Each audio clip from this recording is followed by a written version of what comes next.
500,000 people could lose their jobs depending on how the trade war goes. It's like, that's huge. Trauma is internalized and then becomes part of your DNA. We're leaving this country. It's over. And a decision like that should not be made solely based on emotion.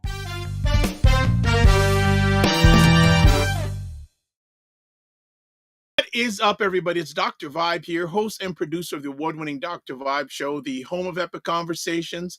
And I'm the host of Epic Conversations, 2018 Innovation Award winner, 2020 Best Podcast News Award winner given out by the Canadian Ethnic Media Association.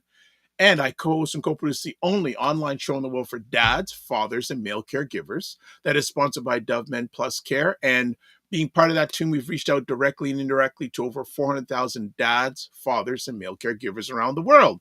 And as always, I'd like to say you're blessed, highly favored, a magnet for miracles, and a solution for someone's problem. And we're broadcasting live on June 20th. And here in the Toronto area, we're I think, if I'm not mistaken, summer starts officially tonight around 10:24 p.m. And we are finally getting into the 3 H's in the Toronto area: hot, hazy, and humid. So I am really happy to be here, really excited for another epic conversation. We got two friends of the Dr. Vibe family going to be dropping knowledge about what's going on in the U.S., but a few things, as you see, more new things going on our platform. Traditionally, you see we have our QR codes. So if you want to scan the QR code, it'll take you to the Dr. Vibe Show YouTube channel. And also look at this. We're also showing the time, real time, Eastern time, showing up on the screen today. So we're really excited about that. And if you are watching this live, tell us a win that you've had since the last time you've been on the platform. What's been a win that you've had? What has been a win? And I actually see something. I messed up the QR code. I'm going to fix that in real time. I just see that I've messed it up a little bit. So I'm going to make sure that I get it right, because it's got Aisha's picture, but it's not taking you to Aisha. It's going to take you to me, but that's okay. So really, we got comments already in the house. Almost America. The current blitz in the book. I think what you're saying, I think you wanted to click a just run. Amen. Ooh, run. They say, ooh, run. So already people are just already engaged into what we're saying this day. What's coming up this weekend on the show? Primetime Saturday with Aisha and Lala is tomorrow at 5 p.m. Eastern time. That's January 21st. And on Sunday, we've got Black Canada Talking at 5 p.m. Eastern time with my good friend, Cesar Nadima Musa. And then at 8 o'clock, we have Black Men Can Talk with myself, Kofi Morris, and Paul Osborne. We're going to be talking about what does care look like for black men? The whole aspect of care. You know, we just passed having Father's Day just under a week ago. What is care look like for Black men? So Almost American, thank you for being in the house this morning. Let me tell you, yesterday was a great day, then it dipped a little bit. Now, as I told you, we've been using this new platform a lot, and myself and producer Matt, we spent a little bit of time getting everything looking good for today. And I wanted to change the thumbnail on all the platforms that this is going to be broadcast on. I changed the thumbnail. What happens? It just goes crazy. And now we're only broadcasting live today on 3 platforms: YouTube, Twitch, and Substack. And so that's all we're broadcasting on today. So anyone who's watching on Facebook, you ain't gonna watch it. And plus, Facebook's done. I don't know if you realize it, but if you do any live streaming, if you're broadcasting on Facebook, you can only keep it up for 30 days now. And I don't know, we may slide this into our conversation. There's a big hubbub in regards to TikTok. I don't know if we're going to get into that today. Hey, who knows? Matt says, me and my other colleague Alicia love Primetime Saturdays. Yes, if you haven't checked it out, you should. Right? You should check it out. You need to check it out. Big time. But yeah, we've been having a good time there. So yeah, so I want, look, people are already in. So this is good, especially all on the YouTube channel. So make sure that you share wins. We're going to try some more things out. We're going to do some live polls. Now, I've done some before, but we're going to use a new piece of software today to see if we can get the poll. So we need you to interact today. Interaction and stay cool. That's the key today. But yeah, we spent a lot of time getting back to setting up. We spent a lot of time setting this up yesterday, and I wanted to change the thumbnail, and it just went buggy on me. And producer Matt, he has a part-time gig, and I said, should I text him? So I texted him. I said, you know what? If I don't get him, no problem. Life goes on with that. He didn't answer, so I said, I'm not going to change anything. I'm just going to leave it as is. As long as it can broadcast on YouTube, that's the most important thing. So a lot of people in the house this morning. I love it. You know what? Since we only have, I know Aisha's till the top of the hour, we're going to get right to it. So we're going to take a 30-second break, and then we're going to come back, and we'll do a little housework, and then we're going to get Aisha and Dr. Tachi talking about the current state of politics in America. So we'll be back in 30 seconds.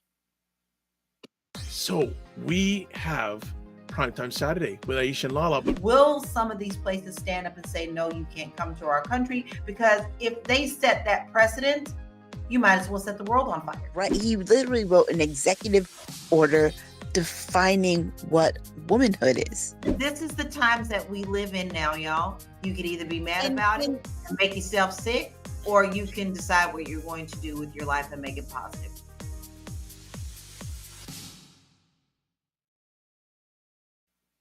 All right, I mentioned it before. Primetime Saturday, live, Saturday afternoons, 5 p.m. Eastern, 2 p.m. Pacific. Check it out, where Aisha and Lala try to make sense out of the nonsense that's going on in America. All right, she's in the house. FitNance IQ Cam says, Morning. Hope you are doing well, FitNance IQ Cam. Good to see you. And let's do some housework. So as always, subscribe to the Dr. Vibe Show on YouTube. We've hit 1,840 subscribers. Yes. So next we're going for 1,850 subscribers, which would be amazing. Also follow the like the Dr. Vibe Show on Facebook, LinkedIn, Instagram, and TikTok. Also join the Morning Vibe Discord group. Please feel free to email me at dr.vibe at the dr.vibeshow.com or click on the link that's in the screen right there. And also most of you are going to be watching on YouTube today. So all this stuff you'll see on the YouTube channel. To advertise your business product or service on our show, please feel free to email me again, dr.vibe at the dr.vibeshow.com. And I guess we'd be remiss. Dr. Tachi's actually going to be with us today. So IndieSoup TV, where you catch all great content from independent content creators. I think you're at 27K right now, I believe, 27.8. Well, I'll check during the conversation, but there's a YouTube link. There's the website link. So as Dr. Tachi, without further ado, let's bring Dr. Tachi and Aisha K. Staggers to the house. What is up, ladies? All right, what is up? You got to unmute yourselves before we can bring you up. Hey. Go. I hear Aisha K. Staggers. We're just waiting for Dr. Tachi. Yeah. Okay. I'm sorry. I didn't even see the thing. Sorry. It's okay. It's for most of us, a new platform. So, hey, no worries about that. And also in the house, the American IRS. Okay. Good morning. Interesting title.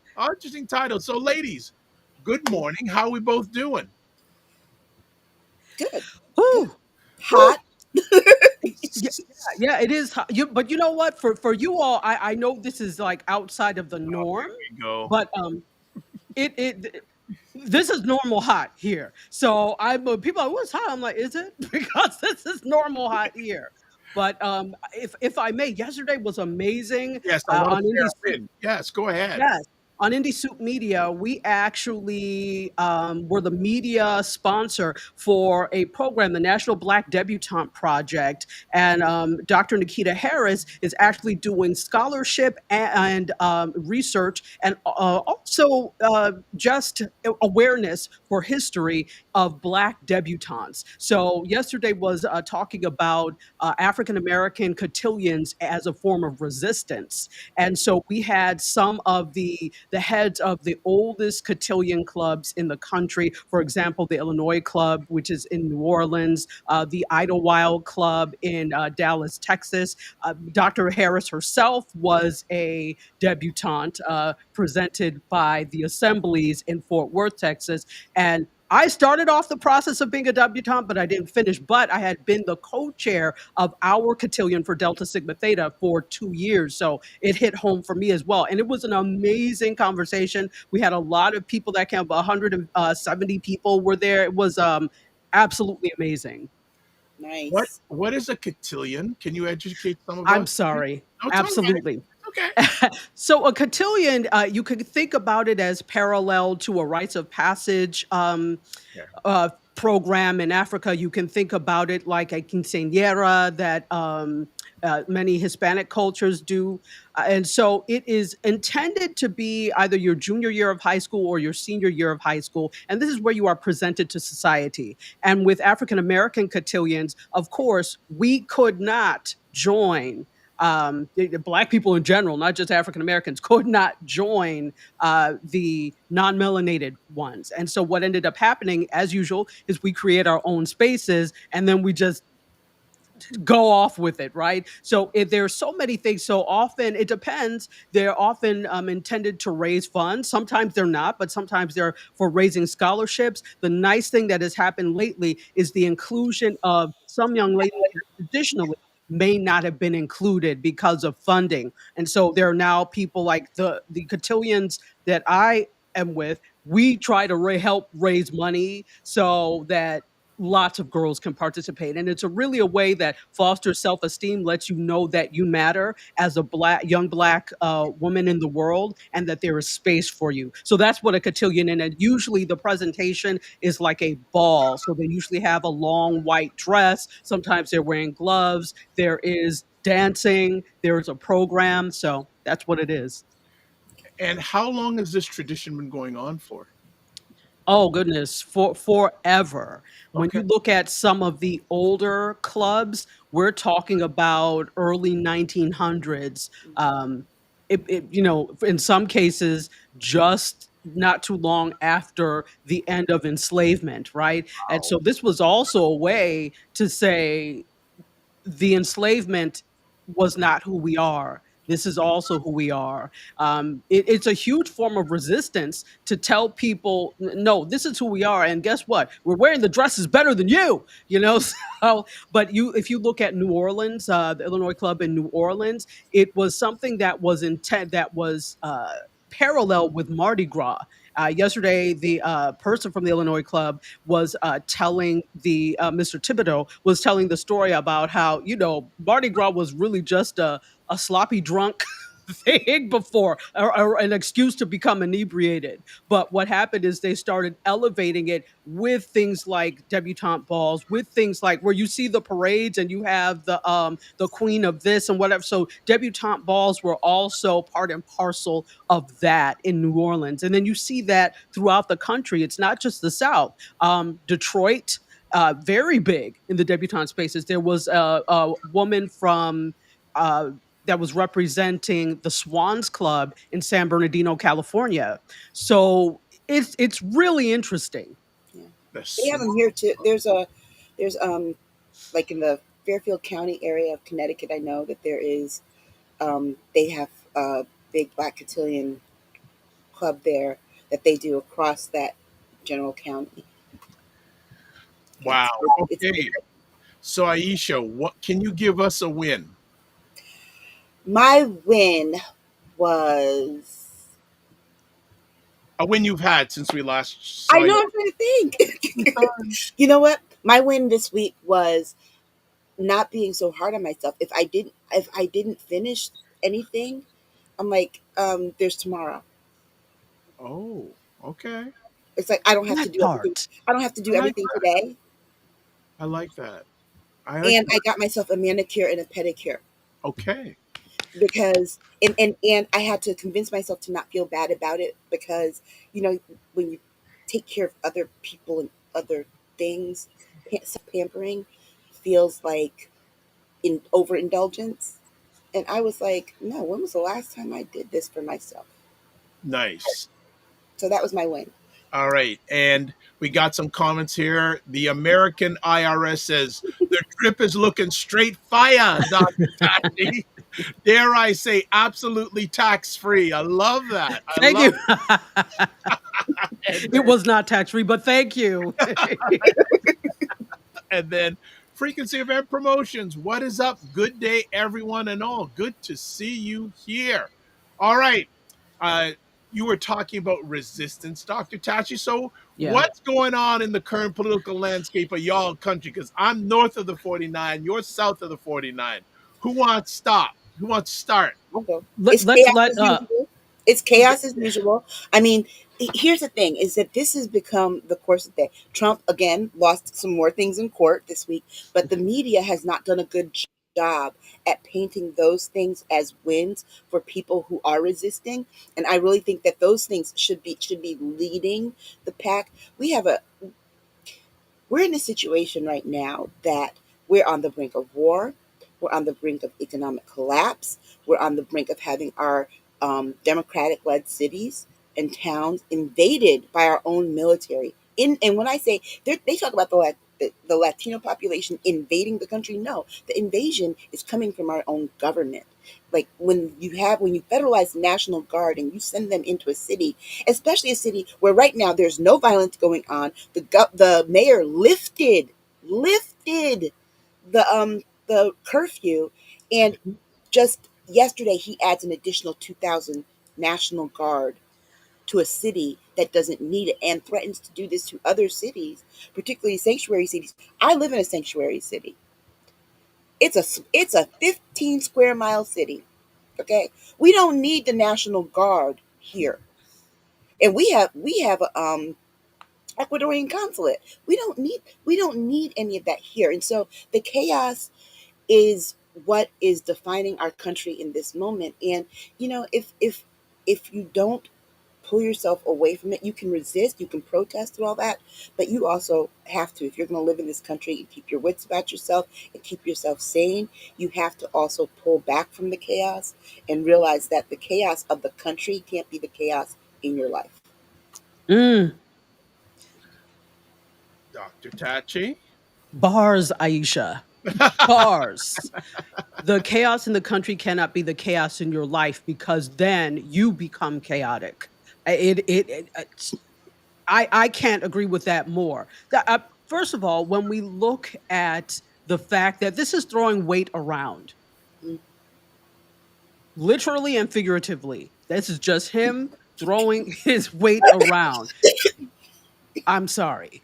Um, this is just, I've never seen anyone delight so much in tearing things down. And this is because that's the only thing he's good at. I'll go back again to the fact of how many times has he been bankrupted? Was it 6 times? 6. Yeah, he was bankrupted 6 times, which means you are an expert in the decimation of structures. This is what you know, and that's really the only thing he knows. So if we're looking at it on a level of what he is able to do, he is fully aware that he cannot run things properly. He's fully aware that he doesn't have the background to do that. He's also fully aware that he is surrounded by imbeciles. So what can you do well? I can tear things down. And this really mirrors when you look at a lot of dictatorships, it's the same thing. If you look at the people that are in charge, there's not very much talent to them besides the ability to throw weight around. So this is mirroring that. And this is, I mean, dare I say, dangerous? It absolutely is. And anybody who thinks it is not a dangerous situation, please wake up. Anybody who thinks it's not me, it's them, it's you too, witch. You too. Et tu, Brute, you too. It is you as well. federalizing, to Aisha's point, federalizing the National Guard. Let me say it in vernacular. Where they do that at? Where do they do this? This is that's only the beginning. And again, doing it in states where, again, sanctuary cities, border places, except the ones who, because I haven't heard very much of that in this here, in DeClantis's Florida. I haven't heard very much about that happening. And really quickly, I'll tell you. So last Saturday, my intent was to do a media scope from the beach. Had all my equipment. Of course, I knew it was No King's Day, but I wasn't thinking that they were going. I wasn't thinking that they were going to be protesting on the beach. How wrong I was. I was getting ready to go over the bridge to get to the beach. And I was like, "What? Why is a helicopter just hovering over the beach?" Then I started noticing people with signs and I said, "Oh," I turned right around. But then I said, "You know what?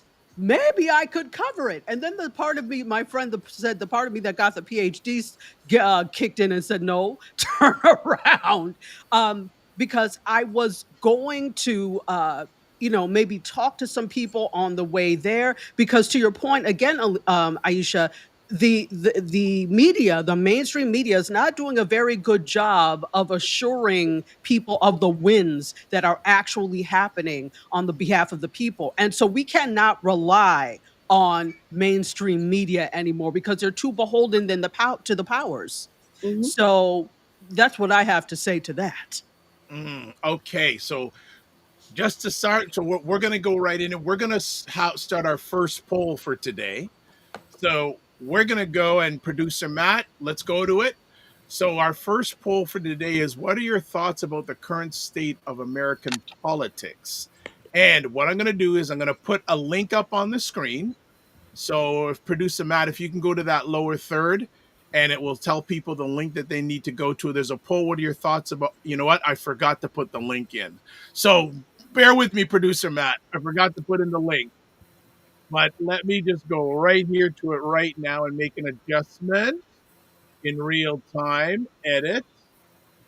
And we'll do right now. So you can either go to, if you're watching via phone, you can swipe the QR code, or you can copy the link and go to the link and vote. So what are your thoughts about current U.S. I should put American politics? So we got to watch before we run, family. So in regards to this, do you guys want to comment at all about 47 maybe getting involved in a war?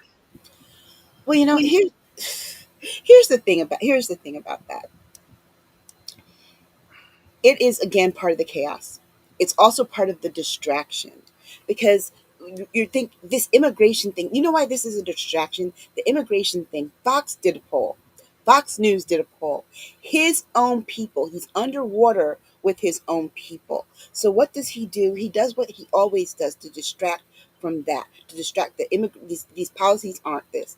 The political assassinations. He doesn't want to talk about political violence because that really is the conversation that we need to be having. So what does he do? Instead, he blurts out on social media, "Oh, Tehran better, retreat and all this stuff, and we might do this, we might," because this is what he knows how to do. He doesn't know how to govern. He doesn't realize that foreign policy actually is a thing you have to have skill, talent, and be diplomatic at.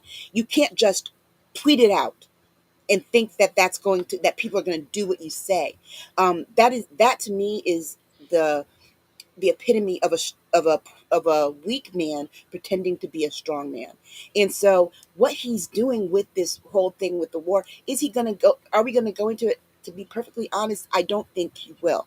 And the reason why is because the fissure it's causing within the MAGAverse right now, that they're like back and forth. He had a meeting with Steve Bannon yesterday. Steve Bannon is BS. Steve Bannon has no role. He's not a federally elected official. He's not wealthy. He just happened to work for Trump and says nice things about him from time to time. But he's against it. And the fact that this man took a meeting with him shows you that he recognizes that this is causing this friction in the MAGA universe, but he didn't anticipate that. he figured he could distract with this and do the whole war thing, and that would shift people's focus, and people would line up behind an American president taking America to war, because he's in his mind, he's still living as if it is 1945. 1950. It's not that time period. We don't line up behind war anymore because people don't really want it. It's expensive, it's time consuming, and people die. So this is really just where we are with him trying to distract, and he's going to pull us into war to do it if he has to. General Bone Spurs is not going to take anybody into war. He couldn't go to war himself. 5 times he got deferments. So yeah. Want to shout out the American IRS says the fear of small men desperately trying to hold on what power they have. And good morning, Derek T. Tuggle says good morning, Dr. Vibe Show, and good morning, Dr. Tachi. You know, the American IRS, I see that, I think that every morning or every day that I'm on the interstate and I see a man in a big pickup truck that tries to intimidate me in my little small sedan and drives up very, very close behind me and then tries to forcefully, they do that. And I realize that that's a really small man that has to do that, that they need a big truck like that to feel like they have power. Trump's the same way. His people, by the way, are the ones who buy those trucks. So I can tell you everything you need to know. Speak, Dr. Tachi. Come on, you had a long day yesterday. Did I?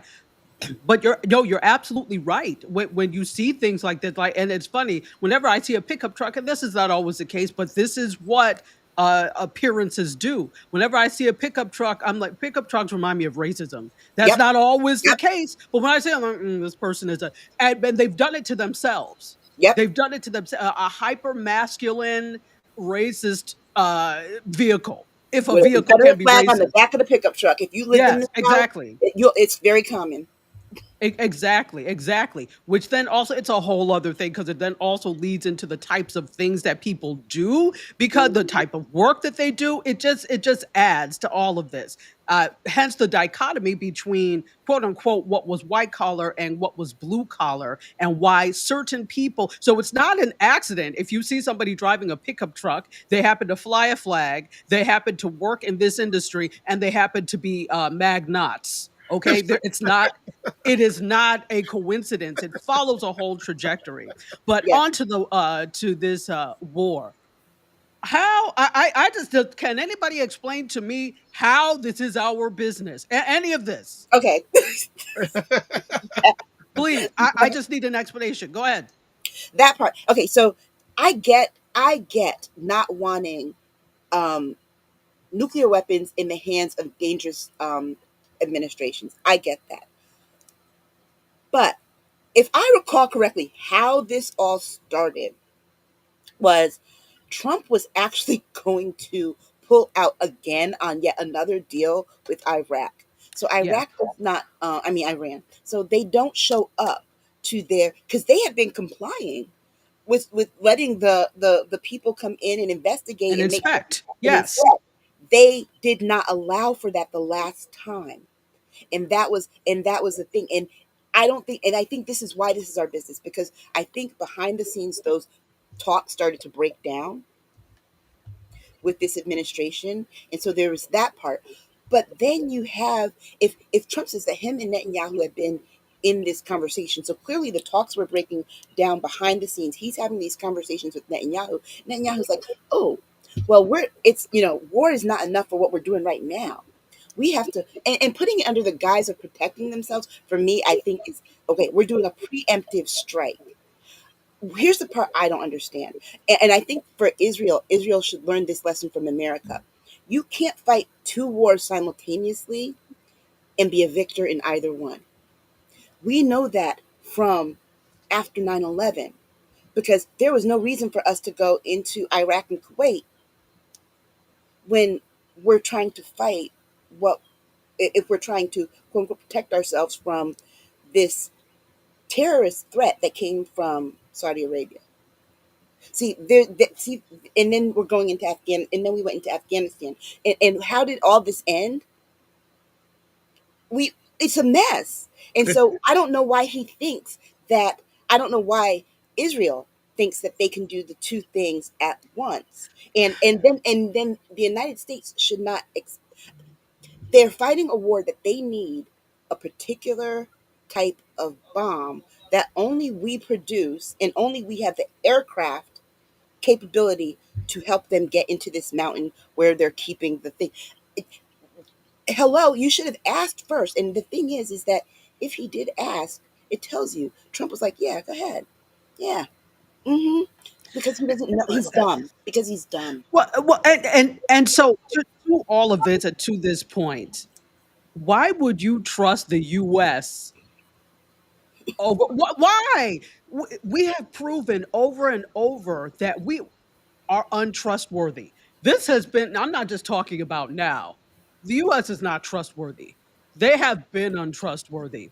It's just now that we have imbecilia in charge that we really see who's untrustworthy. Because not only are you untrustworthy, but you're daft and you have no skill. So, because of that, now should be the time that you trust us even less.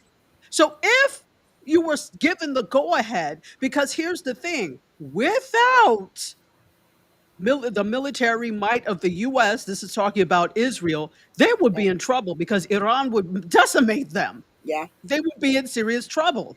So Mhm. this is all going back because it's bigger than this. It's bigger than warheads. This goes back to 1948. Mhm. This goes back to not wanting stability in that region at all. Wow. There is no. Sorry, go ahead. Go ahead. No, I just so I just want two more comments. The American IRS says, "I bet those people in those trucks don't pay taxes very well." I understand your frustration, Aisha. And You know then they don't. Oh, and, and Derek says, "Right, you know, they give you the impression of being a maggot." And remember, if people ain't used to Dr. Tachi, she has her own dictionary. Just want to make sure you know that. He's seeing all this that is in Project 2025 is not working. yeah. And side note, American IRS. I'll tell you this. I am. I'm one of those people that you don't poke the bear. So for one of those trucks getting behind me and then beeping in obnoxiously loud, I take my foot off the gas, interstate or not. Foot's coming off the gas and I'm slowing down. And then there will be the person that drives up and has the nerve to want to say something, and well, I speak back. So that's how I handle those things. But you know what though? Here's the other part. I think that Lawrence O'Donnell has done a very good job the last 2 weeks of breaking this down and making it real. Because Trump, and I don't want people to be disillusioned by the fact that he says he left the G7 because of this thing going down with Iran. And no, the reason he That's a left the lie. G7, he left the G7 because nobody welcomed him, nobody worshipped him, they don't like him, they were talking about him behind his back, and then he fell. He fell in front of everybody. And after he fell is when and I was so glad that Lawrence broke this down. Lawrence said he fell, and then 15 minutes later, you hear this announcement that he's coming back. He was embarrassed. That's why he came back. He doesn't like being embarrassed, period. He was embarrassed. And by the way, that's the second time he fell in 7 days. Yeah. And Okay. he spent all 4 years talking about Joe Biden falling twice.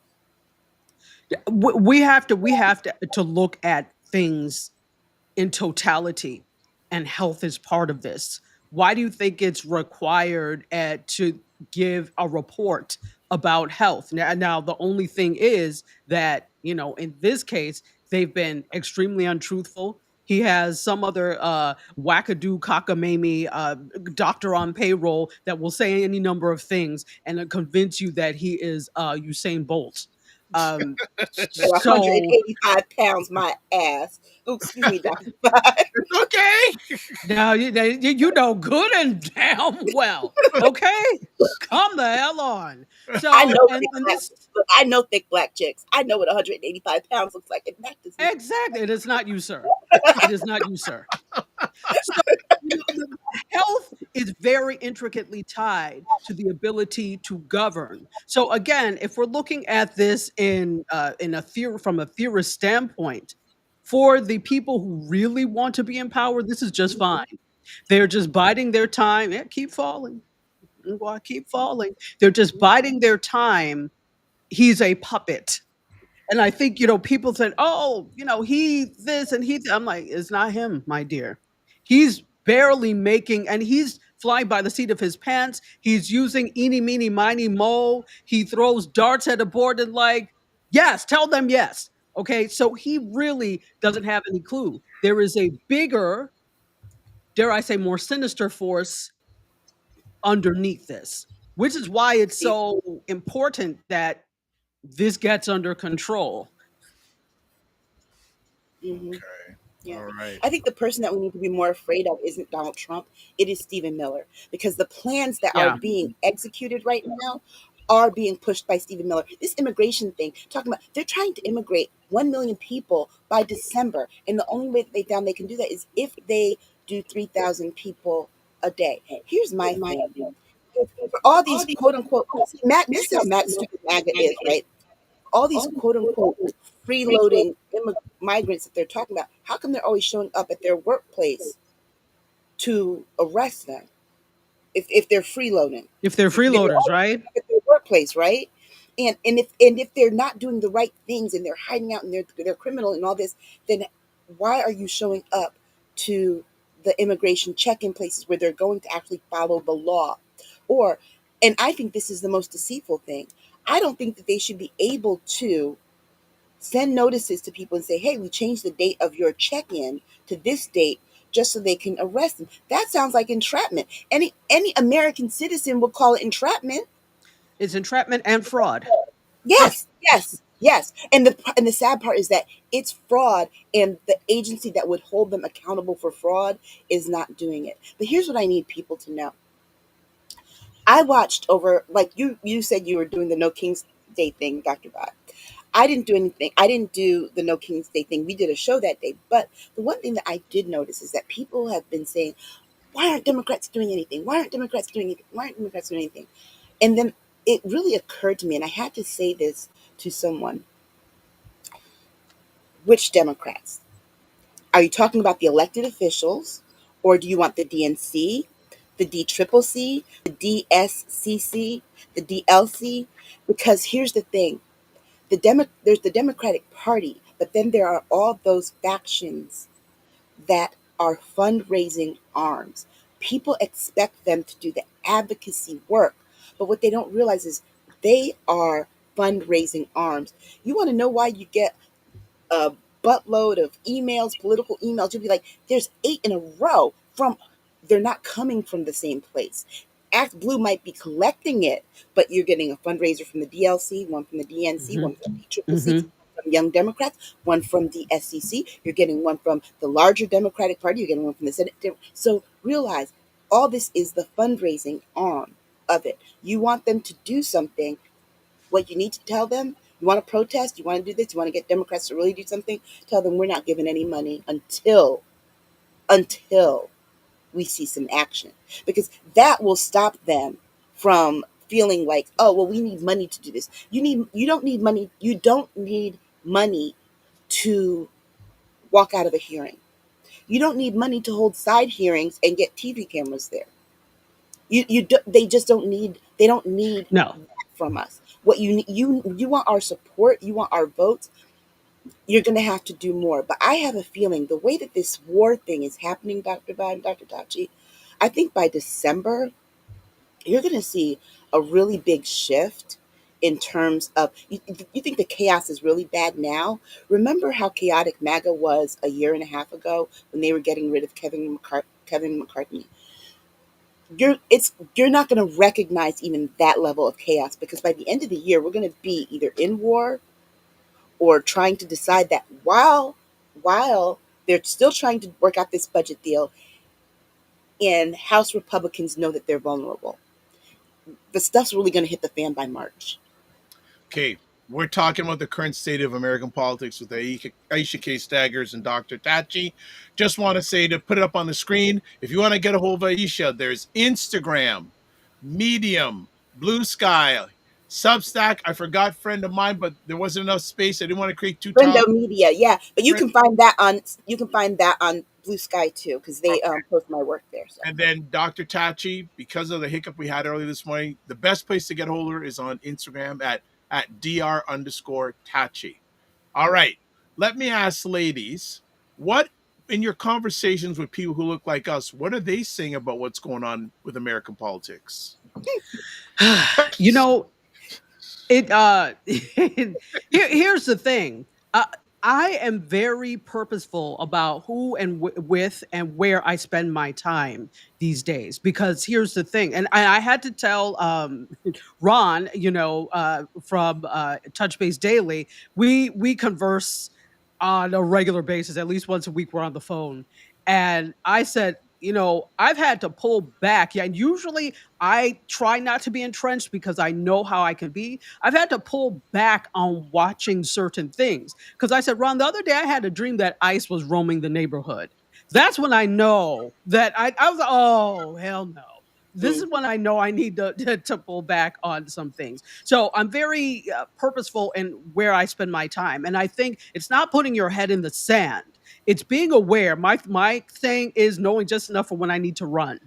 So it's not putting my head in the sand, but it's also realizing that you are no good to any movement. You are no good to any life if you are frazzled all the time because of this. So the people that I'm speaking with, it's not in our circles, like in melanated circles. There's no disbelief. They're like, yeah, okay, we kind of known. And also, this is not our first rodeo. Does this look very different from what we've seen in the past? Yes and no. Yes and no. Yes, because it's a different face, but no is just because it's really the same thing. That given the chance, some other people would have behaved like this. Some other administrations would have behaved like this also. This is just the first time there's been a bubble that they could get in, a chink in the armor where they could get in. This is just the first time. So we've seen this before. And let's be clear, melanated communities have been experiencing this type of terrorism, domestic terrorism. So this is not anything new. So not that we're seeing this, and when I'm talking, not that we're seeing this as business as usual, but we see that, okay, this is not the first time. And I think what's happening is that we realize that for once, we have to protect us and our peace. We're so busy, always marching, always calling, always doing everything. And I mean, I will go back to the election that many people I'm talking to, well, your time to say something and do something was November 5th, and you chose not to do so. Therefore, we're done. Pass the tea. This is what I'm hearing. And of course, people are making comments and things like this. But for the most part, I'm talking to a lot of people that are saying, this is really not our fight. Too, I was watching EYL the other day, the Earn Your Leisure, and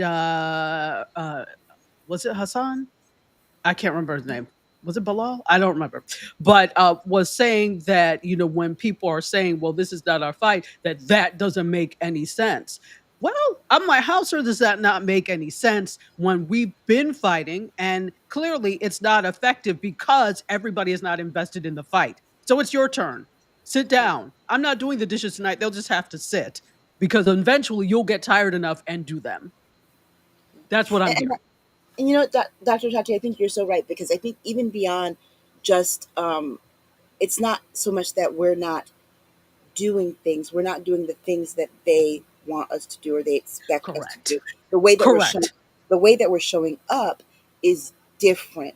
We're, instead of showing up for the country and saving the country, we're showing up for our communities and we're protecting our communities. And community doesn't have to necessarily be the entire Black community. It can be the community within your household, your family. It can be the community in your neighborhood, your local community. It could be your church. It could be your school. It could be just your neighborhood, making sure that everything is safe on your block. That is how we have decided to show up. We're being more strategic in terms of this, because here's the thing. We understand the argument that people are making to us to try to compel us is that, eventually they're going to come for you. They have never stopped coming for us. They've been That's the whole coming thing. for us. They, Shut they're, up. That's not an they've been excuse. coming for us. They're always coming for us. Every day they're coming for us. So saying that to us is not a compelling argument when they've never stopped. But here's the other part of it that I think people really need to understand. You cannot ask or expect our intellectual power, our physical power of our bodies, us putting our bodies on the line for your freedoms when you do not want to fully come off your comfort zone for ours. You don't Yes. you cannot treat our freedom like an option and require us to do the work for yours. That's not something that's ever going to work, because guess what, the same thing happens in power dynamics between genders, but also there's a generational disconnect that Dr. Tachi was speaking to too, because you got to remember there are one, two, three, four living generations now that are post integration and don't call firsthand the knowledge of the things that happened before, right? So to them, when Dr. Tachi said it looks different, but it looks the same, it looks different because it's a different face to those of us who have had some connection to that, or at least have people in our families when we were younger could tell us that, right? So we're still Gen X. We're still kind of on that brink here of like 2 feet, a foot on both sides. But the generations younger than us, this looks like the worst thing in the world to them because if you think about it, by the time he's done, 8 years of their life would have been spent in this chaos, with an additional 4 in the chaos of him hovering around and leaving his stain on the president that came after him. And so you're talking about 12 years.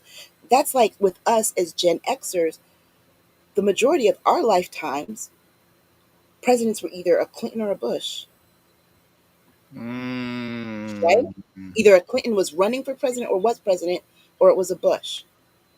And when I say Bush, I don't just mean the son and the father as president. Mm-mm. The father had also been a vice president. Don't forget that. He was a Mm. vice president too. So there were many, many years, and we even have the stain of Nixon around. Because remember, Nixon had been uh, Eisenhower's vice president. So these things carry long terms, and the people, the Rumsfelds, and all those people, guess who they were They were working for Ford and for Nixon. Mm-hmm. So these people have been in our lives most of our Yeah, lives. So lives. we've been able to see that. So there's this generational divide there. But then, like you said, there's also a racial divide.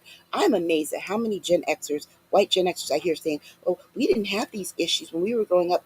No, you didn't. You treated us like we were invisible, so you didn't know that they existed. You didn't ask us if they existed. And let me remind you, there's a reason that there is a book from the 90s that is called "Why Are All the Black Kids Sitting Together in the Cafeteria?" Because that's what was going on for us as Gen Xers. So we have we have generations who have no concept of that. We have a generation who should have a concept of it, but part of that generation was so blinded by watching MTV and Dance Party USA every day that they couldn't be concerned with the plight of other people. So this is what it is. Yeah. No, sorry, I didn't mean to interrupt. No, But no, I to mean, your yeah. no, you're to your point, you're absolutely correct. And I think this goes back, this is the crux of the entire conversation, that people, in terms of, okay, why aren't the Democrats doing anything? It didn't used to be like this. The crux of the conversation is that these people have never had to do anything. The onus was never on them to act. So now that the onus is on them to do something, if they don't know what to do. So there's an external local. Well, why aren't the Democrats doing something? Are you not a Democrat? Right. Are you not? So those of us that are Democrats, right? Or even if you're not a Democrat, that come Independent. from a certain independent or Yeah. even Republican, and you come from a certain time, there was an especially if you're melanated, there was this expectation that you act, and you did act, and you always acted against what was not right, standing up for yourself, right? But there is no expectation for some communities to do anything. It's always for them. And remember, the onus had always been on the oppressed to Right. fight their own oppression. It was never for those doing the oppressing or benefiting from the oppression, even if you feel you're not doing it, benefiting for the oppression to fight for these types of things at Mhm. all. And so now you have these children um, doing Dance Party USA and MTV, and then now fondly remembering on these Gen X pages, oh, well, we all look at everybody used to dance together. There was no problem. Which there was no problems for you. There's a reason There we were had no Soul Train problems and for American you. Bandstand because black people and white people couldn't dance together on American Bandstand at first. Do not ever forget that. Yeah, exactly. But see, they forgot and they had no clue. And it's not talked about. This is why history is so important, and they know that. This is why they're working so hard to dismantle history. You cannot, but this is why they're working hard to do that. So Yeah. I just wanted to put that in. Dr. Vibe, we're talking about wins. You just reminded me, Dr. Schatz, you know what law passed goes into effect July 1st in Connecticut? They're bringing back, like, they integrated civics into American history. Now kids are going to be required to take a civics and media literacy course. Oh my gosh, that is amazing. Yes, that is a requirement that passed this I past love that. session. It goes into effect July 1st, so they're getting ready to do that for this coming fall, this coming school year. Civics and media literacy, and the goal is to teach kids about democracy, about voting behavior, about voting rights, about their rights under the Constitution, and how to read media sources, how to spot a deep fake, how to know what's a reputable source, how to do the research, how to know if the research is rigorous. I love that fact because we're acknowledging the fact that, wait a second, we have young people are not voting or caring about democracy the way that they should, and two, they're being duped by social media and things that they see on social media and thinking that that's reality. And I love the fact that we're trying to undo it. It is a bit late, but the fact that we're one state trying to undo that, and I think that that's going to fix some of the crap that we see the non-melanated people in our generation who are the ones who say, oh yeah, everybody was together. I went to a high school that was very racially mixed in a city that is a majority minority city. And I'm going to tell you, when it came to classes, I was always one of few in a sea of whites. Period. That had been my whole education. So I really don't. So to no, we're not together if there's just one or two of us in a space where there's 20 of you. That's not the kind of togetherness we're talking about. So Absolutely. so yeah, I think that with regard to how all of this, you're taking all these different pieces, and our job here in this space on all of our platforms is we're going to have to untangle. It's like a ball of yarn, and our job in this space, this media space, because mainstream media is not doing it, is to pull all the individual pieces from the yarn, that ball, apart and Eh, lay them flat and straight so people can see them for what they are. Could I speak to media literacy for a moment? First of all, I have to say how much I love this. Civic, part of the big problem was that civics was pulled out of the classroom a long time ago. And it's interesting. I think I mentioned this before. When I was a professor at Nova Southeastern, we brought Richard Dreyfuss Oh, to campus because he was we brought everybody to campus. At that time, they had money to spend. So, because he was a big proponent of civics in the classroom. Now, yeah, you're an actor. Does this make it? But I liked the fact that he was talking about it then, and this was like in. Wasn't around 2010 or something like that that we brought him, and he was talking about this. So there's always been this debate about civics in the classroom and yeah. bringing it back. But part of the problem, let me tell you what part of the problem is. STEM. There's nothing wrong with STEM. I think STEM is amazing. I think more melanated people need to be involved. But what happens is the education system in this country is one track. So they think that if we are putting this, oh, well, we have to get rid of civics, So and I'm not saying that's exactly where it started, but because of this whole now thing and let's be clear. You did that because you want us to be able to compete with places like China and all of these other places, Japan, where the technology is whole. But guess what? It doesn't start from they start. It's endemic in the culture Right. to do things like that. If you look at a classroom in China and what they do and how they move in the world, of course, the path is here. So you're just taking one part and say, "Oh, let's put STEM in." It's part of the entire system. It's not just that one piece. So when you do that, when they get these buzzwords, "No Child Left Behind," STEM, STEAM. They get these buzzwords and they think this means we have to cut this, and this, and they never attempt to find a way to integrate it all. They'll Right. do stupid things like, "Oh, well, let's make the school day longer." Your children are still stupid. Forgive me, okay? They're still daft. They're still not up to par because the system is not up to par. So, to your point, I'm so happy to see the civics coming back and then also the media literacy. Let me say this. I would love to teach. I always teach media literacy in whatever class I do, but I would love to teach a media literacy class. I don't know. I haven't really seen a whole lot, but at one point they were doing Hillman Talk. Right. They're still doing it, but I would have loved to teach a media literacy class or something like that, We should right? we should talk about that, Dr. Vibe, because I've been wanting to do the same thing, just Oh, because honestly, because I think that media literacy is not just. I think the way that people approach it, it's not just about knowing the sources, because we both have backgrounds in academia, so there is a way of doing a thorough literature review. There's a process to it. There's a science to it. But I think the other part that comes with media literacy also has to come with teaching kids.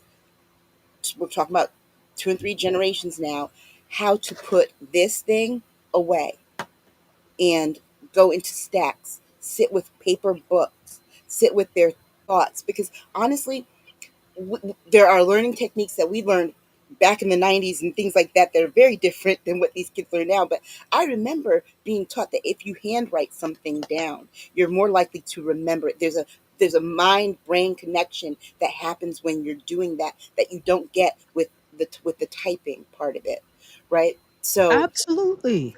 there are those kinds of things and those kinds of strategies that I don't think that young people young people get. And also to your point about us wanting to compete and then throwing STEM in and getting rid of everything. They started with getting rid of the arts in the schools, and then they started Hmm. getting rid of humanities classes. And it was, Hmm. oh, we'll just integrate civics into this. And the problem is that you have to have quality teachers too going into the field who are dedicated to finding ways of doing this. A lot of teachers are dedicated, but there are a lot who are not. My mother was very good in her history of bridging the arts, civics, media, all of that in into the instruction of history. That's what we want our teachers to do. We have some teachers who are not good at doing that and then don't feel like they have anything to learn because they are the teacher. I think that's one of those things that kind of that erodes our education process. But also too, we have a lot of lazy parents, and I don't care if anybody gets offended for me saying that, but I treated my daughter. I don't want to say this, but I kind of your first child, which I only have one, but your first child or your oldest, which I am the oldest, always is the experiment. And so I wanted my daughter to be able to read by the time she went into kindergarten. This started this started with her as an infant. This started in infancy, me trying to Yes. get that to the point. My daughter was 2 years, and it also was a method of her watching me do the thing. Yes. So Yes. by the time she was 2, my daughter told me, "Mommy, I want to learn how to read." And I said, "Oh, okay, go get one of your books." "No, I want to read books like you with no word, with no pictures." And so that's where we start. And I started sitting and reading a chapter book. Got a kid's chapter book, like Ramona Quimby or something like that I used to read back in the day. Love it. Love Ramona. Sat with her and read it. And by the time she was 6 and 7, I mean, she skipped kindergarten because she could read. So she went to first grade. But while she was 6 and 7, still in that period, she and I were having mother-daughter book club. I'd buy 2 copies of the same kid's chapter book. We'd read it, we'd discuss it, we'd try to make some of the recipes or whatever were in it, and I made it fun. But we're reading this together, we're having these conversations, we're having lunch together, talking about the book. We would do tea time, things like that. So parents also have to pick up part of that ball too. You can't expect your teacher to do it, and your kids aren't always going to get outstanding teachers. That's just how it is. All right. We are right at the top of the hour, Aisha K. Staggers. So I want to say thank you for taking the time. Again, if you want to get a hold of Aisha, you can catch her on Instagram, Medium, Blue Sky, and Substack. And if you're watching this on June 20th, you can catch her on June 21st at 5 p.m. Eastern Time on Primetime Saturday with Aisha and Lala. We are looking forward to seeing you tomorrow, but thanks very much for taking the time, and be well. Bye. Aisha. All right, so we got Dr. Tachi. So Dr. Tachi, I want to flip a little bit. Oh, I love flipping. So Yes. I know that media, tech, and pop culture is your jam. That is my jam. So let's talk about this subject. The new terms and conditions for TikTok. Now, a lot of people may not know the background. A lot of people know about, and of course, it hasn't been banned yet. It just got another extension recently. An extension of 90 days for no reason. You can't make this up. You cannot make this up. If you remember, did you ever used to watch that show, You Can't Do That on Television? It's a Canadian show. Yeah. All right. So remember, they used to do something, the introduction to the opposite sketch, where things would go really, really well. And then all of a sudden they're like, oh, it's just the introduction to the opposite sketch. Well, this is kind of the opposite of the opposite sketch. Things are going really badly, so they just have to get better. So can we have an opposite sketch? So yes, you can't make any of this up. He's extended it for another 90 days, and nobody knows why. So I think we just have to watch what's happening there. Okay, so this also, TikTok, but this also affects CapCut. Yes. Lemonade, I would think. Anything that is a TikTok thing. property. Anything that is a bite dance. Go ahead. Can I just interrupt? The American IRS, I've got to apologize. We haven't put your comment up for a long while, so I just want to make sure we put up. It says 47 should be imposing more taxes on big business and the 1% that we, the IRS, can get that money. Taxing those less fortunate is just cruel. Understood. And producer Matt says, I thought his whole TikTok ban was resolved already. Is it coming back? It's never left. It's never left. Yeah, it keeps on. It gets standing. So sorry to interrupt. Go ahead. The whole TikTok ban was resolved. No, it was never resolved. And I don't think they're going to resolve. I think this is just going to be his thing. A period of 90 days to make it seem like something is being done and nothing is really being done. There was a commercial years ago that this guy, I forgot what it was for, which lets you know, but I remember the commercial. So he would, somebody would come up to him at work and like, you can't talk working. And he would just shuffle stuff from one side of his desk to the other. So nothing was being done, but he looked very busy. Okay. That's what this TikTok quote ban effectively is. So when we look at the CapCut, the terms of service, TikTok/CapCut, right? So here the CapCut, not TikTok. I got to change that. Go ahead. Yeah, no, that's okay. Yes. So CapCut, here the key things that CapCut gets licensing rights to all the content that's uploaded on the platform. you still own the copyright to your CapCut content, but you could get it. This is what has been said. You could get in trouble if the company uses it inappropriately. So,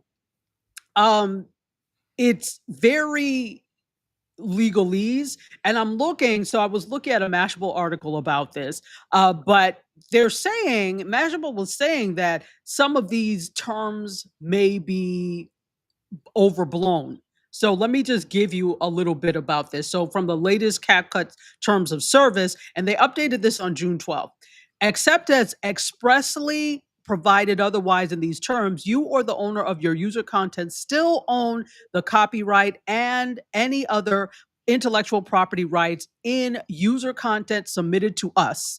But by submitting user content via the services, meaning CapCut, you acknowledge and agree that you allow us to upload such content to our server and hereby grant us, our affiliates, agents, service providers, partners, and other concerned third parties an unconditional, irrevocable, non-exclusive, royalty-free, fully transferable, including sublicensing, perpetual, worldwide license to use, modify, adapt, reproduce, make derivative works of, display, publish, transmit, distribute, or store user content in providing the services for you. That sounds like they own everything.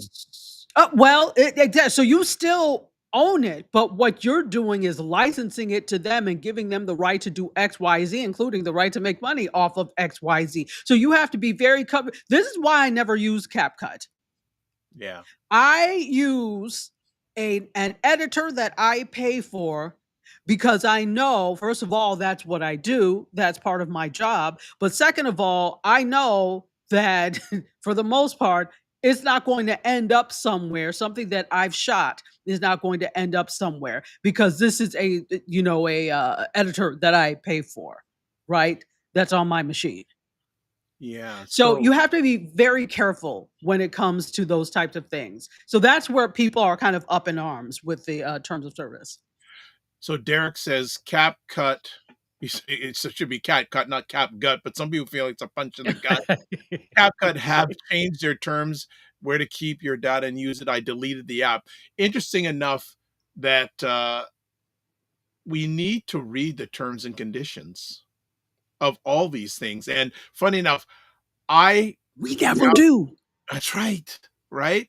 And I downloaded CapCut a while back and I just didn't find it user friendly.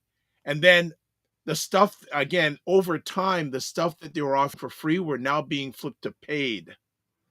Like the initial versions of CapCut, noise reduction was a free feature. It isn't anymore. And the way they did it very smartly too on their free version, every time they asked you to update the version, that's when they would take off some of the features that were free.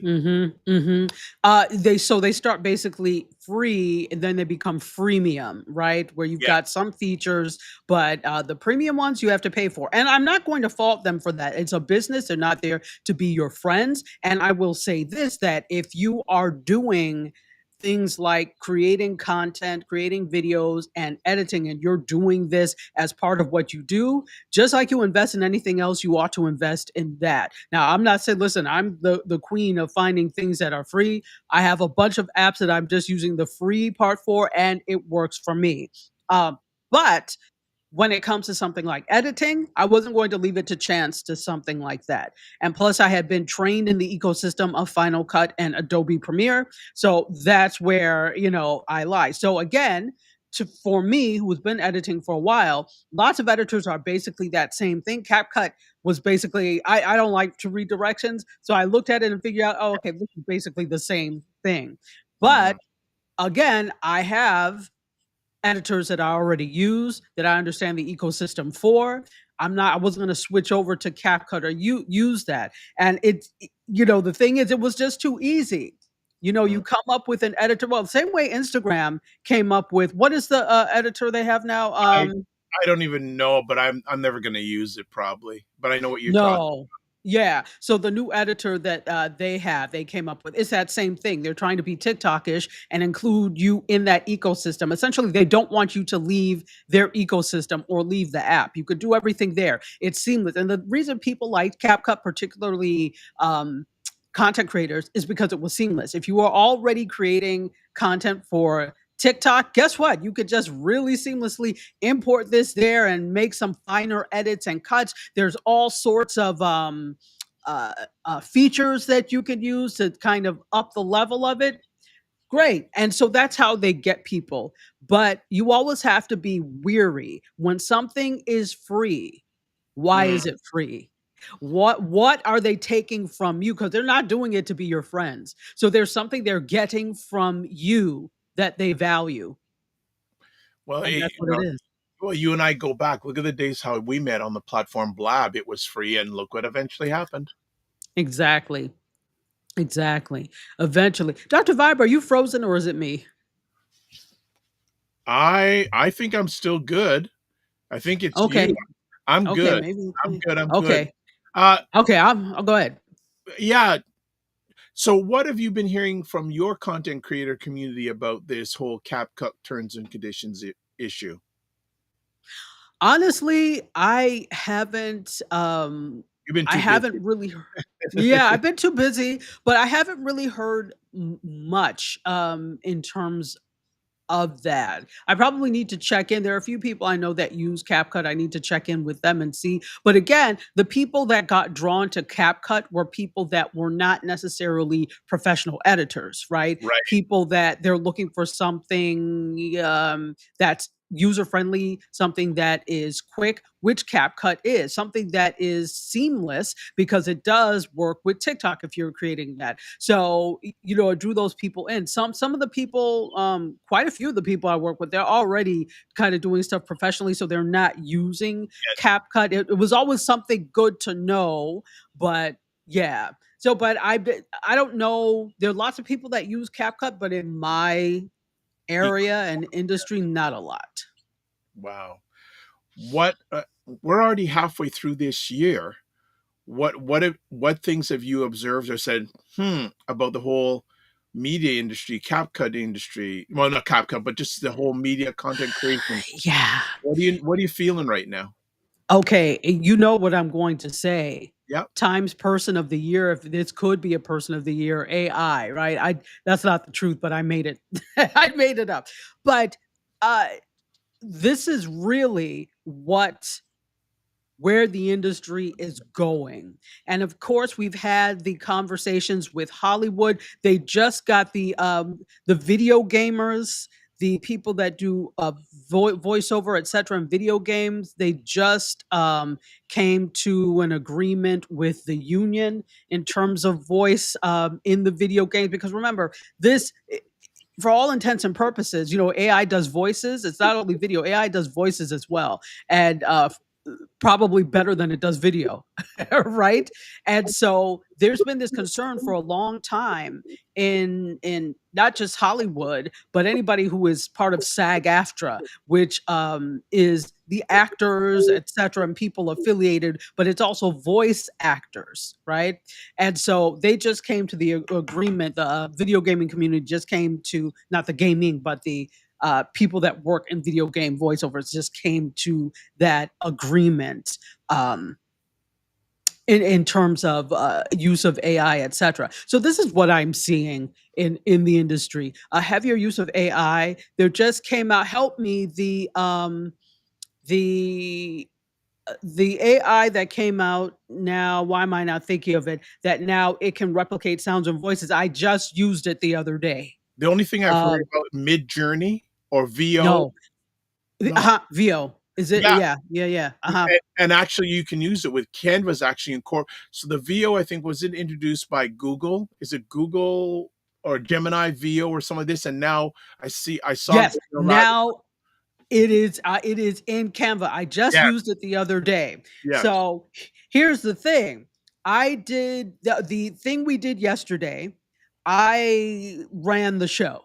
right? So I did all the graphics for it. I did the Wow. video for it. Wow. Well, I mean, that's what I do. Like if I'm I putting know. together a show, I do everything from beginning to end. Oh my. And if I do say so myself, it came out really good.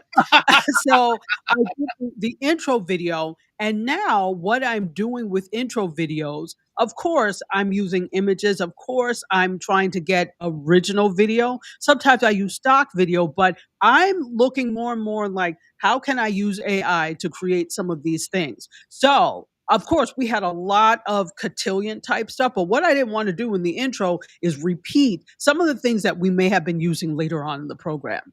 Yeah. So, what did I do? I use both Sora and Veo inside Canva. Canva. Okay. So I gave a prompt. Please help me create six African American debutantes and six escorts.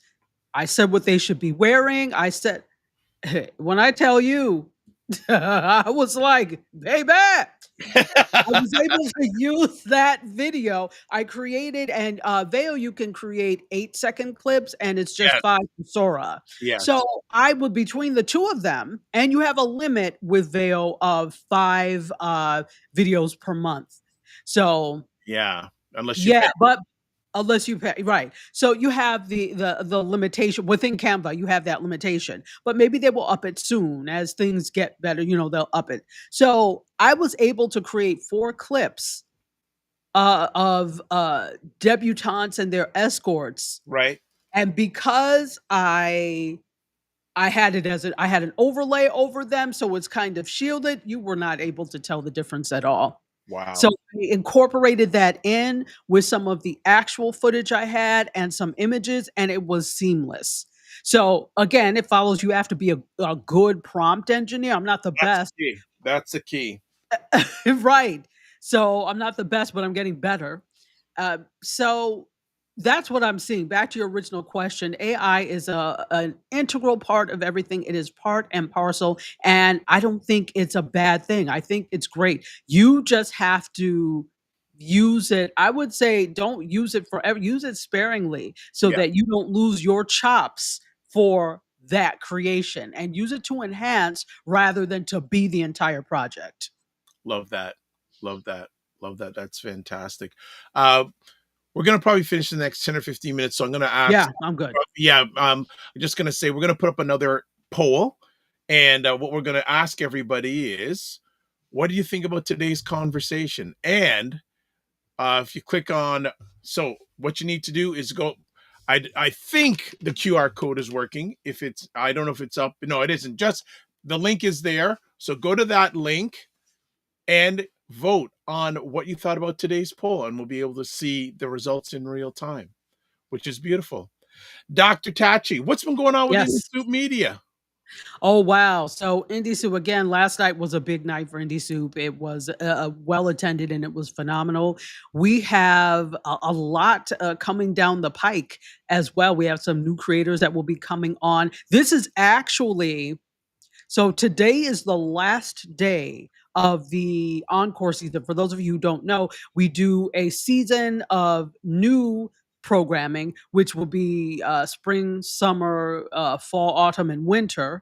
So we just finished spring 2025 season, and then we go into an encore where we replay that entire season for the benefit of people who may not have seen it. Is it there in the on-demand section? Yeah, sure. But you can also watch it live, which is the cool thing, and interact with people live. And so now we take a break. We have about a 2-week break, and we will start up again July 7th. Nice. Nice. Yeah. Nice. So that I'm excited. And the whole thing is you keep this is a big undertaking. And there's a lot of time involved. You think? It's a big undertaking? You think that? Okay. It's a huge, I do think that. It's a huge undertaking. It's a really big thing to do. And sometimes it can be very exhausting. But I keep getting signs from folks and comments from people that this is something useful that they appreciate and enjoy. So we'll keep going. Wonderful, wonderful. What's the next goal? I don't like using that word that much, but I'll put it. What's the next goal you'd like to see with IndieSoup? Definitely partnerships. I'm interested in all types of partnerships, from funding and brand partnerships, brand sponsorships, but also partnerships with other media outlets. Again, part of the reason that IndieSoup was founded was to be that platform for creators that were independent, that probably wouldn't get the shine elsewhere, and we can use each other's audiences to boost everyone, right? And so I think the next logical step is like, okay, well, we have quite a library of Yes. content, and it's good content. It's not rubbish. It's really good content. So I think that there are some opportunities for things like licensing, for things like partnerships, and those are the things that I'm working on now and looking to get something out of that. I'm also interested in creating opportunities for creators with things like UGC, or user generated content, and other things that they can do that will help them monetize as well. Is there any TV shows right now that you are watching or you're finding interesting? Oh, I got to watch that when I make some time. Whew, yeah. So this is the thing. Okay. So it's difficult. I have access to so much content now, because not only do I do have an antenna, not the old school rabbit ones, but I have an antenna so I can pick up local channels. Right. And there are about 37 of those that I can pick up. Wow. Yeah. Yeah. Who knew? As long as I don't touch that antenna, 37 of them are there. Nice. I also have Roku boxes on all the televisions, so Same I can pick up all the Roku channels. Yes. But my sister, and my sister lives in Malaysia, she sent me a box Oh. that's from China, Yep. but they have it all over Asia. I can't remember the name of it. Do you know? I pick up content from Southeast Asia, like Malaysia, Thailand, Singapore. Wow. I get Japan, China. I get Australia. My God, the world of content that is there. Yeah. And they do have some American channels as well. So Yeah. this is a global, but I'm like, time to watch what, when? So, but let me tell you what I did tune into lately. I finished a couple of weeks ago the Forever. I think I talked about this. Mara Braca Keel, the producer, she and Soror, she brought to life Judy Blume's book Forever. But what she did is she made the cast. The two main characters are Black. Now it's very clear if you read Judy Blume's book Forever that the characters are not Black, of African descent, but these two were, and it's so well written. It's really a sweet story. It's very well written and executed. It doesn't feel fake and phony. And my thing is like, I felt like, all right, Forever is about teenagers. I don't want to watch something about teenagers, but it doesn't feel like that. It feels really well written, to the point that they've gotten a season 2 before this ever, because it was a huge juggernaut, and it's on Netflix for people who are interested. I would say it's definitely a watch. It's not for kids now. It is not for kids, even though it's about kids. It's not for kids, but it is really well written. I also just got finished watching a documentary that came out last year. What is it? It's Pharrell Williams produced it, and it's a Lego. It's done with like Lego animation. Okay. Why can't I remember the name of it? It will come to me. But it was so well, and I felt okay, I really need to watch this, because I'm in the Pharrell Williams, the Black Ambition cohort. Yeah. I need to watch it, and so it happened to come on the box that I got from China. It happened to come on. Oh, nice. Yes, because otherwise I would have had to pay for it. I was like, oh, it's on. So I watched it and it was so well executed that you forget that it is Legos telling this whole story of the rise of Pharrell Williams. Cool. It's I'll think of the name, but it's great. No problem. Well, I have to tell you, I'm excited. I don't watch a lot of TV, but I found out the other day, one of my all-time favorite shows is coming back. And people, you may not know this gentleman, but I'm a huge fan of a show in the past called The Prophet with The Marcus Prophet. Lemonis. And Ah, yeah, it was originally was it on NBC a number of years ago? Marcus Lemonis, yes, he's I think it fairly was. well off. Owns a chain of stores in the U.S. called Camping World, and it's for outdoors people. And he would go in, like people would pitch to him, and he would business, and he would go in, and basically he'd look at the business, say, "Okay, I'll offer you this amount of money." And he say it could be sometimes for 100. He wouldn't do 100%, but whatever percentage. But over that week that he's with that business, he's in full control. And he makes Mm. the deal on a handshake. Well, I never watched The Prophet. Great show, one of my all-time favorite shows, and I was sad when it finally left and got canceled. Now he's coming back, and then there's a new series starting. I'm not a big supporter of this network, on the Fox network, and it's now called The Fixer.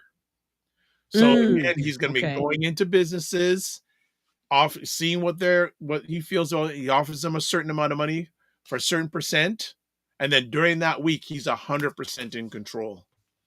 So basically, the same. Yep, same. Yeah, I'm just happy. Concept. I'm happy it's the same setup. I really, really like Marcus Lemonis. Like, yeah, it's a little bit of a reality show, but there's so much business knowledge, and he has his 3 standards when a business: process, people, and product. His 3 P's. And he said most of the time where companies fall flat, especially new companies, is they don't have any processes in place. He said Absolutely. so many companies that he goes in, they don't, and you would think, don't they watch the show? They know that you got to have the process in place. He said that's the most difficult thing, because when things go awry, if you don't have a process in place, you're challenged. Just makes it even tougher. But I'm excited that now The Fixer is going to be live in July, and it's interesting. They're having it on Friday. It's going to be interesting. They're having it head to head with Dateline, because they're going to be airing it from 8 to 10 on Friday evenings, which is Interesting. on a Friday evening, because the original show, The Prophet, I think was only an hour. They're going 2 hours for this. A 2-hour show On a Friday evening. Wait, is this a special? No, or no, is this every Friday it will be 2 hours? And they're kicking it off in July. I'm going, okay, I'm going to be watching this, because you're kicking it off in the summer, which is traditionally not when you debut new programming. Yes. They're also doing a 2-hour show that is not a special. And is this a limited series? I think it's a number of episodes. I think it's a season. I got to do some more research, but it's more like, I went quickly on the webpage, and yeah, it's going to be a few weeks. I don't know who they're going after. The only people I know that will sit and watch a 2-hour program is the live streaming brigade. Or true crime. Yeah, that's true. True crime is huge. But yeah, they're going head to, like, they're in their second hour, they're going head to head against Dateline, which is a staple program. It is a staple program, but yeah, they're probably trying to shake things up a little bit. Yeah. Dateline has been on for a number of years now. And I mean, really, what can you change about that? It's true crime. What can you really change? You could change hosts, which has been done, but the format generally remains the same. So when you've got something that's the same and you don't switch it up, it gets stale. So I think maybe they're banking on that being the fact, because it's been on for a number of years now, that they can kind of slide in and do that. But I wouldn't have slid in with a 2-hour show on a Friday night in the summer. Yeah, that's tough. That's I wish you well, though. I wish you well. I'm going to be watching because I want to see what happens with this, because this will be a message to other people who want to do that type of thing. Yes. With a reality show at that, right? Yes. With a reality-based show at Yes. Wow. Okay. I'm watching. Okay. I'm watching to see this. Yeah. Well, Dr. Chacha, I think it's about that time we let you say adieu. Well, both of us say adieu, especially yourself. I didn't know you were doing all that stuff for yesterday. That is Yesterday was a complete. I was like, I'm so glad. And then, the thing is, you think, oh, okay, after the live stream, I'll be able to rest. But no, remember, on Thursday nights, we do the house music sets with DJ yes, I saw McFord. that too. Yes. So we did. As soon as I got off of there, I got on to the house music sets with DJ McFord. But house music is my thing, and it was so enjoyable. So it doesn't feel like work. It was a good appetizer going into that long cotillion thing, right? Got you in the good mindset. No, it was after. It's after. The house music was after the program. So I ended the program, then got on to the set with DJ McFord. Yeah. Well, Derek T says usually Friday is death for TV series TV. He knows that I was a regular background on was canceled when it moved to Friday. That's how you know to look for another job. When they say they're moving it to Friday, they're like, all right, let me you have to be a very particular type of show. So true crime, and Derek is in that world, so he can attest to this as well. He's an actor, SAG actor. So true crime is aimed at those people that like true crime, but these are also probably the type of people that will likely to be likely to stay at home on a Friday to watch it. Like, this is their thing. I don't care about going out. I don't care about anything else. I've got to stay home and watch this true crime thing. Particularly during the pandemic when we couldn't go anywhere anyway. So what's happened is that they've formed habits that they're hoping people will keep, despite the fact that things have opened back up again. We'll see. I don't know. All right. So as you see on the screen, that's the way you can get a hold of Dr. Tachi. And also subscribe to the Dr. Vibe Show on YouTube and hit the notification button. We're going now for 1,850 subscribers. Like the doctor. Yeah, well, that's amazing. We're not at the 23,000 of the world, or 28,000 or 27,000 of the world. I want to see 30K. Soon. Yes, soon come. I also like the Dr. Vibe Show on Facebook, LinkedIn, and TikTok. Join the Morning Vibe Discord group. Email me dr.vibe at the drvibeshow.com. Click on the link that's also on your screen. I think I've shared all that information on the YouTube platform. Also, to advertise your business product or service on any of the platforms that I'm a part of, email me dr.vibe at the drvibeshow.com. And because she's here, IndieSoup TV. Go, there's the link there. Go check it out and subscribe and hit the notification button. Also, if you want to get a hold of Ryan Knight, I believe there we go. Ryan Knight, who's taking a little sabbatical this month. RyanOneilKnight.com, LinkedIn, Ryan Oneil Knight, Instagram, Ryan.Knight99, and then email workwithme@RyanOneilKnight.com. And that's Knight with a KN, not an N. Thank you.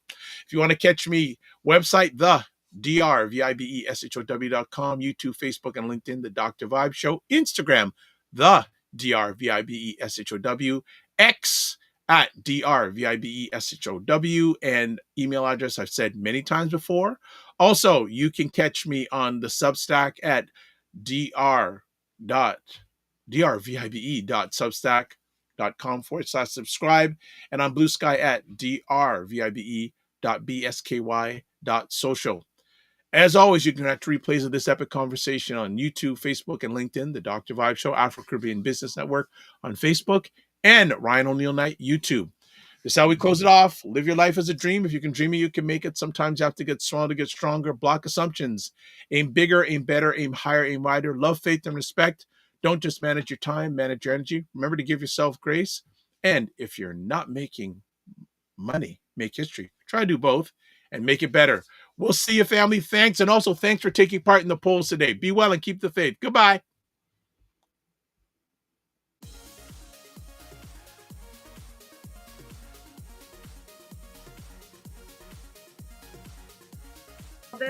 This whole thing of using your business with plant-based products, don't you think your life should reflect that too?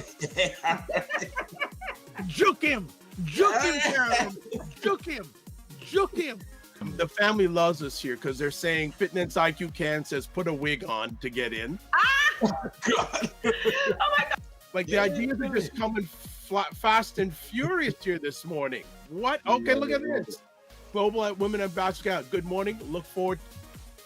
Okay.